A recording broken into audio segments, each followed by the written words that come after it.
There was a famine in the land, besides the first famine that was in the days of Abraham. Isaac went to Abimelech, king of the Philistines, to Gerar. The Lord appeared to him and said, "Don't go down into Egypt. Dwell in the land which I will tell you of. Sojourn in this land, and I will be with you, and will bless you. For to you and to your seed I will give all these lands, and I will establish the oath which I swore to Abraham your father. I will multiply your seed as the stars of the sky, and will give to your seed all these lands. In your seed will all the nations of the earth be blessed, because Abraham obeyed my voice, and kept my charge, my commandments, my statutes, and my laws." Isaac lived in Gerar. The men of the place asked him about his wife. He said, "She is my sister," for he was afraid to say my wife, lest he thought the men of the place might kill me for Rebekah, because she was beautiful to look on. It happened, when he had been there for a long time, that Abimelech, king of the Philistines, looked out a window, and saw, and behold, Isaac was caressing Rebekah his wife. Abimelech called Isaac and said, "Behold, surely she is your wife. Why did you say, 'She is my sister'?" Isaac said to him, "Because I said, lest I die because of her." Abimelech said, "What is this you have done to us? One of the people might easily have lain with your wife, and you would have brought guilt on us." Abimelech charged all the people, saying, "He who touches this man or his wife will surely be put to death." Isaac sowed in that land, and reaped in the same year 100 times what he planted. The Lord blessed him. The man grew great, and grew more and more, until he became very great. He had possessions of flocks, possessions of herds, and a great household. The Philistines envied him. Now all the wells which his father's servant had dug in the days of Abraham his father, the Philistines had stopped and filled with earth. Abimelech said to Isaac, "Go from us, for you are much mightier than we." Isaac departed from there, and camped in the valley of Gerar, and lived there. Isaac dug again the wells of water, which they had dug in the days of Abraham his father, for the Philistines had stopped them after the death of Abraham. He called their names after the names by which his father had called them. Isaac's servants dug in the valley, and found there a well of springing water. The herdsmen of Gerar argued with Isaac's herdmen, saying, "The water is ours." He called the name of the well Esek, because they contended with him. They dug another well, and they argued over that also. He called the name of it Sitnah. He left that place and dug another well. They didn't argue over that one. He called it Rehoboth. He said, "For now the Lord has made room for us, and we will be fruitful in the land." He went up from there to Beersheba. The Lord appeared to him the same night and said, "I am the God of Abraham your father. Don't be afraid, for I am with you, and will bless you, and multiply your seed for my servant Abraham's sake." He built an altar there, and called on the name of the Lord, and pitched his tent there. There Isaac's servants dug a well. Then Abimelech went to him from Gerar, and Ahuzah his friend, and Phicol the captain of his host. Isaac said to them, "Why have you come to me, since you hate me, and have sent me away from you?" They said, "We saw plainly that the Lord was with you." We said, "Let there now be an oath between us, even between us and you, and let us make a covenant with you, that you will do us no harm, as we have not touched you, and as we have done to you nothing but good, and have sent you away in peace. You are now the blessed of the Lord." He made them a feast, and they ate and drank. They rose up sometime in the morning, and swore to one another. Isaac sent them away, and they departed from him in peace. It happened the same day that Isaac's servants came, and told him concerning the well which they had dug, and said to him, "We have found water." He called it Sheba. Therefore the name of the city is Beersheba to this day. When Esau was 40 years old, he took as wife Judith, the daughter of Beeri the Hittite, and Basemath, the daughter of Elon the Hittite. They grieved Isaac and Rebekah's spirits. It happened that when Isaac was old and his eyes were dim, so that he could not see, he called Esau his elder son, and said to him, "My son?" He said to him, "Here I am." He said, "See now, I am old. I don't know the day of my death. Now therefore please take your weapons, your quiver and your bow, and go out to the field and take me venison. Make me savory food such as I love, and bring it to me, that I may eat, and that my soul may bless you before I die." Rebekah heard when Isaac spoke to Esau his son. Esau went to the field to hunt for venison and to bring it. Rebekah spoke to Jacob her son, saying, "Behold, I heard your father speak to Esau your brother, saying, Bring me venison, and make me savory food that I may eat, and bless you before the Lord before my death.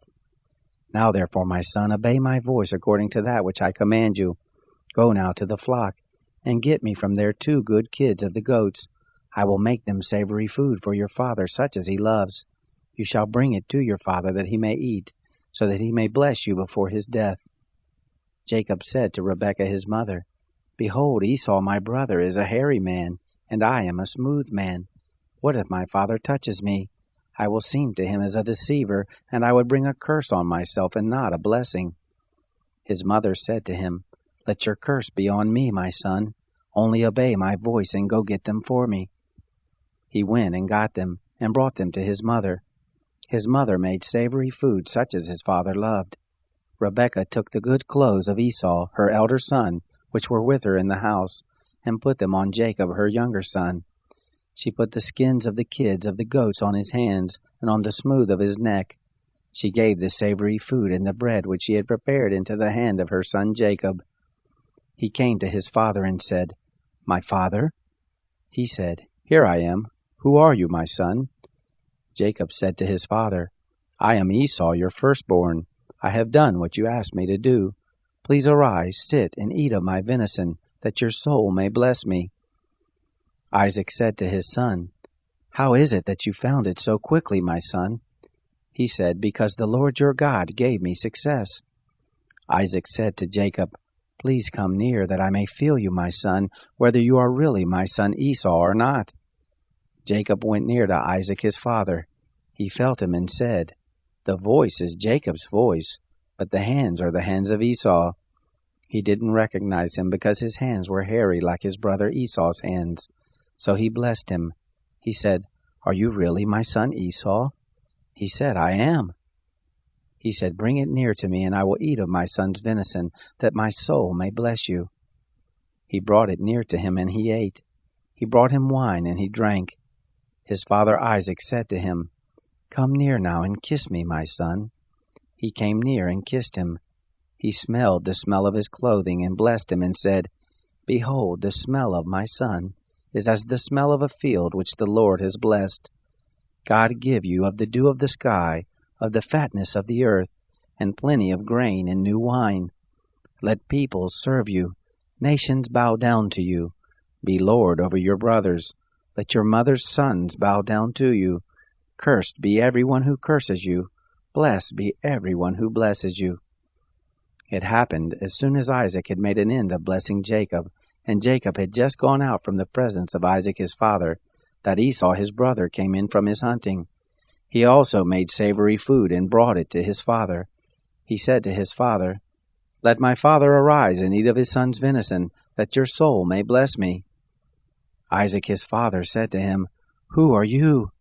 He said, "I am your son, your firstborn Esau."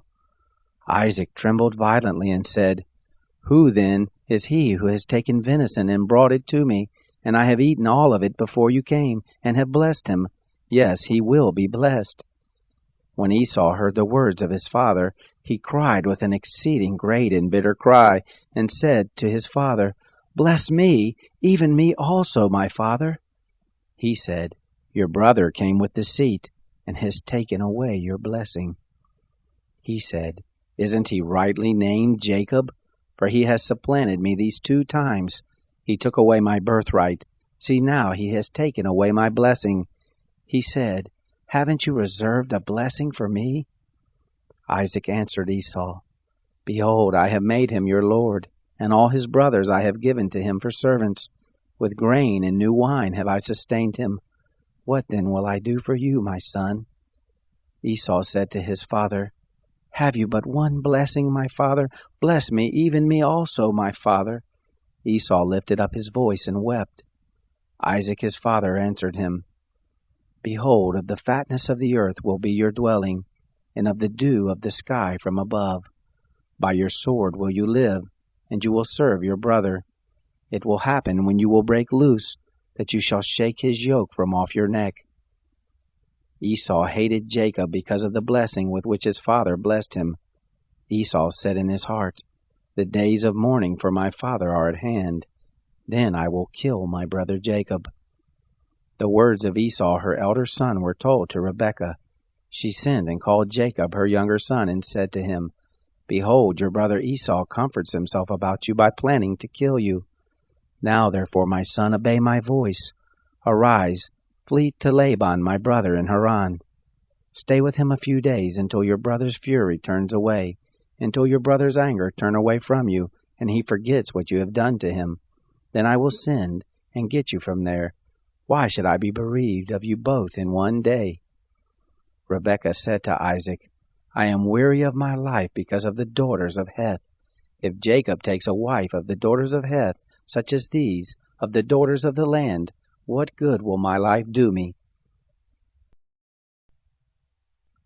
Isaac called Jacob, blessed him, and commanded him, "You shall not take a wife of the daughters of Canaan. Arise, go to Padan Aram, to the house of Bethuel your mother's father. Take a wife from there, from the daughters of Laban your mother's brother. May God Almighty bless you, and make you fruitful and multiply you, that you may be a company of peoples, and give you the blessing of Abraham, to you and to your seed with you, that you may inherit the land where you travel, which God gave to Abraham." Isaac sent Jacob away. He went to Padan Aram to Laban, the son of Bethuel the Syrian, Rebekah's brother, Jacob's and Esau's mother. Now Esau saw that Isaac had blessed Jacob and sent him away to Padan Aram to take him a wife from there, and that as he blessed him he gave him a charge, saying, "You shall not take a wife of the daughters of Canaan." And that Jacob obeyed his father and his mother, and was gone to Padan Aram. Esau saw that the daughters of Canaan didn't please Isaac his father. Esau went to Ishmael, and took, besides the wives that he had, Mahalath, the daughter of Ishmael, Abraham's son, the sister of Nebaioth, to be his wife. Jacob went out from Beersheba, and went toward Haran. He came to a certain place, and stayed there all night, because the sun had set. He took one of the stones of the place, and put it under his head, and lay down in that place to sleep. He dreamed. Behold, a stairway set up on the earth, and the top of it reached to the heaven. Behold, the angels of God ascending and descending on it. Behold, the Lord stood above it, and said, "I am the Lord, the God of Abraham your father, and the God of Isaac. The land whereon you lie, to you I will give it, and to your seed. Your seed will be as the dust of the earth, and you will spread abroad to the west, and to the east, and to the north, and to the south. In you and in your seed will all the families of the earth be blessed. Behold, I am with you, and will keep you wherever you go, and will bring you again into this land, for I will not leave you until I have done that which I have spoken of to you." Jacob awakened out of his sleep, and he said, "Surely the Lord is in this place, and I didn't know it."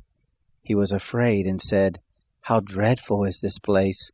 This is none other than God's house, and this is the gate of heaven." Jacob rose up early in the morning, and took the stone that he had put under his head, and set it up for a pillar, and poured oil on the top of it. He called the name of that place Bethel, but the name of the city was Luz at the first. Jacob vowed a vow, saying, "If God will be with me, and will keep me in this way that I go, and will give me bread to eat and clothing to put on, so that I come again to my father's house in peace, and the Lord will be my God, then this stone which I have set up for a pillar will be God's house. Of all that you give me I will surely give the tenth to you." Then Jacob went on his journey, and came to the land of the children of the east. He looked, and behold, a well in the field, and behold, 3 flocks of sheep lying there by it. For out of that well they watered the flocks. The stone on the well's mouth was great. There all the flocks were gathered. They rolled the stone from the well's mouth, and watered the sheep, and put the stone again on the well's mouth in his place. Jacob said to them, "My relatives, where are you from?" They said, "We are from Haran." He said to them, "Do you know Laban the son of Nahor?" They said, "We know him." He said to them, "Is it well with him?" They said, "It is well. See, Rachel his daughter is coming with the sheep." He said, "Behold, it is still the middle of the day, not time to gather the cattle together. Water the sheep, and go and feed them." They said, "We can't until all the flocks are gathered together, and they roll the stone from the well's mouth. Then we water the sheep." While he was yet speaking with them, Rachel came with her father's sheep, for she kept them. It happened when Jacob saw Rachel the daughter of Laban, his mother's brother, and the sheep of Laban his mother's brother, that Jacob went near, and rolled the stone from the well's mouth, and watered the flock of Laban his mother's brother. Jacob kissed Rachel, and lifted up his voice, and wept. Jacob told Rachel that he was her father's brother, and that he was Rebekah's son. She ran and told her father. It happened when Laban heard the news of Jacob, his sister's son, that he ran to meet Jacob, and embraced him and kissed him, and brought him to his house. Jacob told Laban all these things. Laban said to him, "Surely you are my bone and my flesh." He lived with him for a month. Laban said to Jacob, "Because you are my brother, should you therefore serve me for nothing? Tell me, what will your wages be?" Laban had 2 daughters. The name of the elder was Leah, and the name of the younger was Rachel.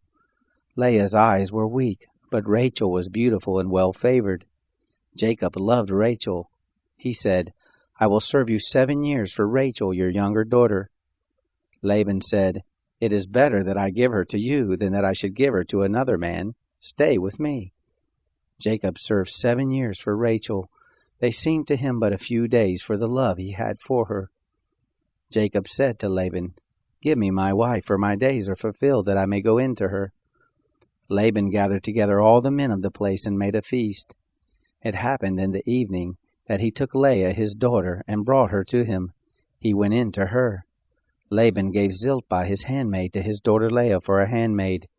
It happened in the morning that, behold, it was Leah. He said to Laban, "What is this you have done to me? Didn't I serve with you for Rachel? Why then have you deceived me?" Laban said, "It is not done so in our place to give the younger before the firstborn. Fulfill the week of this one, and we will give you the other also for the service with which you will serve me yet another 7 years." Jacob did so and fulfilled her week. He gave him Rachel his daughter as wife. Laban gave to Rachel his daughter Bilhah his handmaid, to be her handmaid. He went in also to Rachel, and he loved also Rachel more than Leah, and served with him yet another 7 years. The Lord saw that Leah was hated, and he opened her womb, but Rachel was barren. Leah conceived and bore a son, and she named him Reuben. For she said, "Because the Lord has looked at my affliction, for now my husband will love me." She conceived again and bare a son, and said, "Because the Lord has heard that I am hated, he has therefore given me this son also." She named him Simeon. She conceived again and bare a son, and said, "Now this time will my husband be joined to me, because I have borne him 3 sons. Therefore was his name called Levi. She conceived again and bare a son. She said, "This time will I praise the Lord." Therefore she named him Judah. Then she stopped bearing. When Rachel saw that she bore Jacob no children, Rachel envied her sister. She said to Jacob, "Give me children, or else I will die." Jacob's anger was kindled against Rachel, and he said, "Am I in God's place, who has withheld from you the fruit of the womb?" She said, "Behold, my maid Bilhah, go in to her, that she may bear on my knees, and I also may obtain children by her." She gave him Bilhah her handmaid as wife, and Jacob went in to her. Bilhah conceived and bore Jacob a son. Rachel said, "God has judged me, and has also heard my voice, and has given me a son." Therefore she called his name Dan. Bilhah, Rachel's handmaid, conceived again, and bore Jacob a second son. Rachel said, "With mighty wrestlings have I wrestled with my sister, and have prevailed." She named him Naphtali. When Leah saw that she had finished bearing, she took Zilpah her handmaid, and gave her to Jacob as a wife. Zilpah, Leah's handmaid, bore Jacob a son. Leah said, "How fortunate!" She named him Gad. Zilpah, Leah's handmaid, bore Jacob a second son. Leah said, "Happy am I, for the daughters will call me happy." She named him Asher. Reuben went in the days of the wheat harvest and found mandrakes in the field and brought them to his mother Leah. Then Rachel said to Leah, "Please give me some of your son's mandrakes." She said to her, "Is it a small matter that you have taken away my husband? Would you take away my son's mandrakes also?" Rachel said, "Therefore he will lie with you tonight for your son's mandrakes." Jacob came from the field in the evening, and Leah went out to meet him and said, "You must come in to me, for I have surely hired you with my son's mandrakes." He lay with her that night. God listened to Leah, and she conceived and bore Jacob a fifth son. Leah said, "God has given me my hire, because I gave my handmaid to my husband." She named him Issachar. Leah conceived again and bore a sixth son to Jacob. Leah said, "God has endowed me with a good dowry. Now my husband will live with me, because I have borne him 6 sons. She named him Zebulun. Afterwards she bore a daughter, and named her Dinah. God remembered Rachel, and God listened to her and opened her womb. She conceived, bore a son, and said, "God has taken away my reproach." She named him Joseph, saying, "May the Lord add another son to me." It happened when Rachel had borne Joseph that Jacob said to Laban, "Send me away that I may go to my own place and to my own country. Give me my wives and my children for whom I have served you, and let me go. For you know my service with which I have served you." Laban said to him, "If now I have found favor in your eyes, stay here, for I have divined that the Lord has blessed me for your sake." He said, "Appoint me your wages, and I will give it." He said to him, "You know how I have served you, and how your cattle have fared with me. For it was little which you had before I came, and it is increased to a multitude. The Lord has blessed you wherever I turned. Now when will I provide for my own house also?" He said, "What shall I give you?" Jacob said, "You shall not give me anything. If you will do this thing for me, I will again feed your flock and keep it. I will pass through all your flock today, removing from there every speckled and spotted one, and every black one among the sheep, and the spotted and speckled among the goats. This will be my hire. So my righteousness will answer for me hereafter when you come concerning my hire that is before you. Every one that is not speckled and spotted among the goats, and black among the sheep, that might be with me, will be counted stolen." Laban said, "Behold, I desire it to be according to your word."